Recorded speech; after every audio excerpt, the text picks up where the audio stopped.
ख्रिस्तामधील सर्वांना सलाम.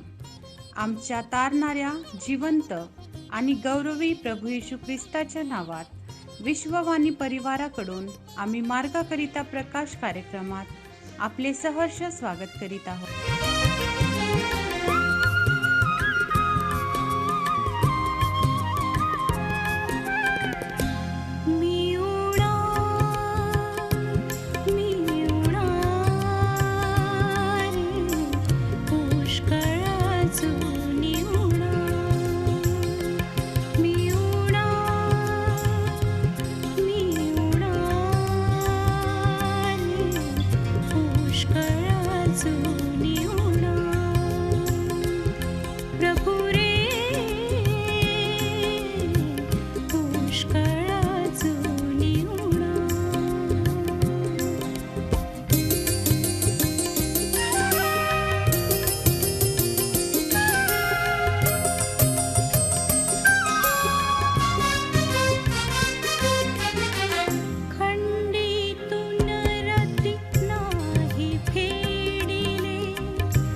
मनाकरिता देवाचे वचन. प्रकटीकरण याचा 19 अध्याय 5 ते 9 वचन.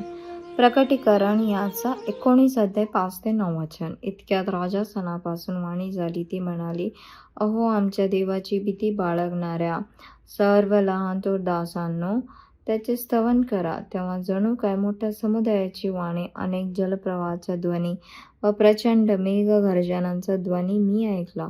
तो म्हणाला, हालेलुया, कारण सर्व समर्थ आमचा प्रभू देव ह्याने राज्य हाती घेतले आहे. आपण आनंद व उल्हास करू व त्याचे गौरव करू, कारण कोकरांच्या लग्न निघाले आहे आणि त्याच्या नवरीने स्वतःला सजवलं आहे. तिला तेजस्वी व शुद्ध असे तागाचे तलाम वस्त्र नेसायला दिले आहे. हे तागाचे तलाम वस्त्र म्हणजे पवित्र जनांची नीतिकृत्य आहे. तेव्हा तो मला म्हणाला, हे ली की खोकरांच्या लग्नाच्या मेजवानीस बोलावलेले ते धन्य. तो मला असेही म्हणाला, ही देवाची सत्य वचने आहेत. प्रभू परमेश्वर या वाचलेल्या वचनाद्वारे आपला आजचा दिवस आशीर्वादित करो. त्याच्या नावामध्ये आपण सर्वांना सलाम. प्रभूचा धन्यवाद हो. या सकाळच्या समयी आपण देवाचं वचन प्रकटीकरण त्याचा 19 अध्याय 5 ते 9 या वचनांमध्ये आपण आज मनन करणार आहोत.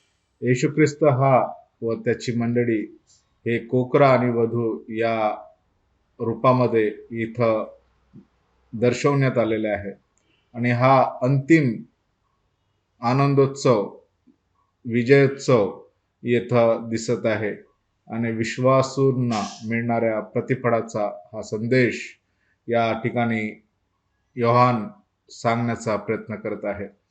जे त्यांनी बघितलं आपल्या स्वर्गीय दर्शनामध्ये तो उतरवण्याचा या ठिकाणी तो प्रयत्न करत आहे.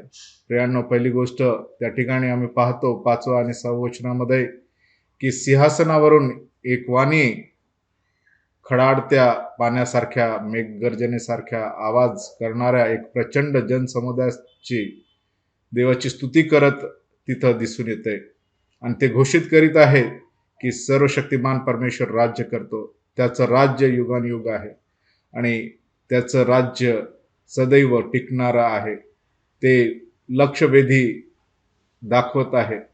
प्रियांनो, त्याची स्तुती सदैव आणि सदैव होत राहणार आहे. प्रियांनो, प्रभूचं वचन पुढं असं म्हणतंय की विवाह तयार आहे, लग्न कार्य तयार आहे आणि तिथं ख्रिस्त आणि मंडळी यांचे मिलन या ठिकाणी आहे. वधू व त्यांचे सर्व विश्वासणारे प्रतिनिधित्व करत आहे आणि ख्रिस्त तो वर या रूपामध्ये इथं दाखवण्यात आलेला आहे. जे ख्रिस्तावर विश्वास ठेवतात ते वधूच्या रूपामध्ये त्याच्या समोर सादर होणार आहे. 8वें वचन म्हणते की तिला वस्त्र परिधान करण्यात आलेले आहेत आणि ते वस्त्र म्हणजे ते संतांची धार्मिक कृत्य आहेत. आमचे कृत्य परमेश्वरासमोर आम्ही कशा रूपामध्ये दिसणार आहोत हे सादर करतात. प्रियांनो, आम्ही ख्रिस्ताचं जीवन परिधान केलेलं असताना आम्ही त्याचे त्यागाचे वस्त्र ते परिधान पण करणं गरजेचं आहे. अर्थात आमचं जीवन धार्मिक जीवन जगणे हे फार अत्यंत गरजेचं आहे.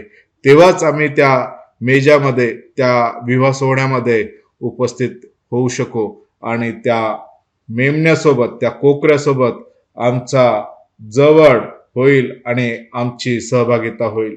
9वं वचन या ठिकाणी सांगतंय की तो आम्हाला आमंत्रित करत आहे. तो एकाला नाही तर सर्वांना तो आमंत्रण देत आहे आणि तो म्हणत आहे की धन्य ते ज्यांना कोकऱ्याच्या विवाह भोजनासाठी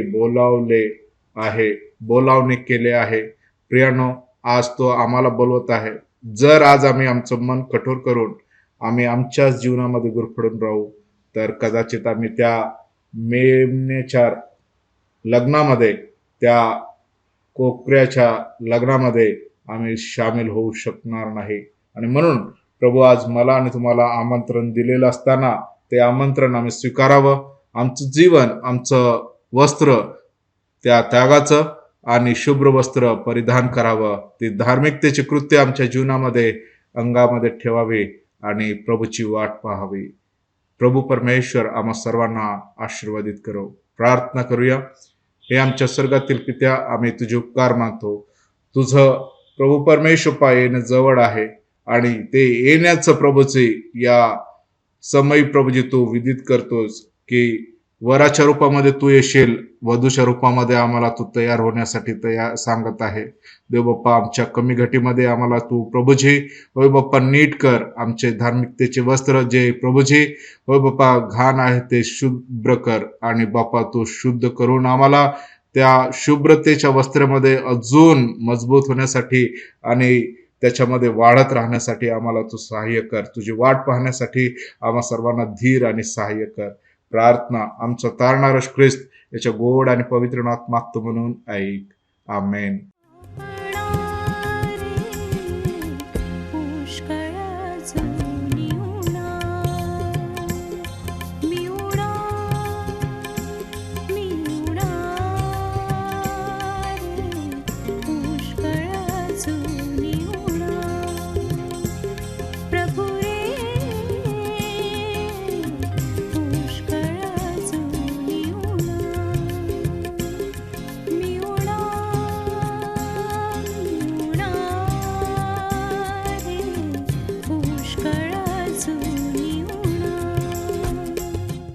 त्याप्रमाणे तुमचा प्रकाश लोकांसमोर असा पडू द्या की त्यांनी तुमची सत्कर्मे पाहून तुमच्या स्वर्गातील पित्याचे गौरव करावे. आपल्या प्रार्थना विनंत्या कोणत्याही वेळेस विश्ववाणी प्रार्थना केंद्राला टोल फ्री नंबरद्वारे कळवू शकता.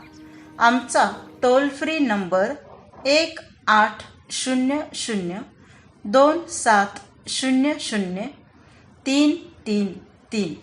आम्ही आपणासाठी या नंबरवर प्रार्थना करण्यास उपलब्ध आहोत. धन्यवाद.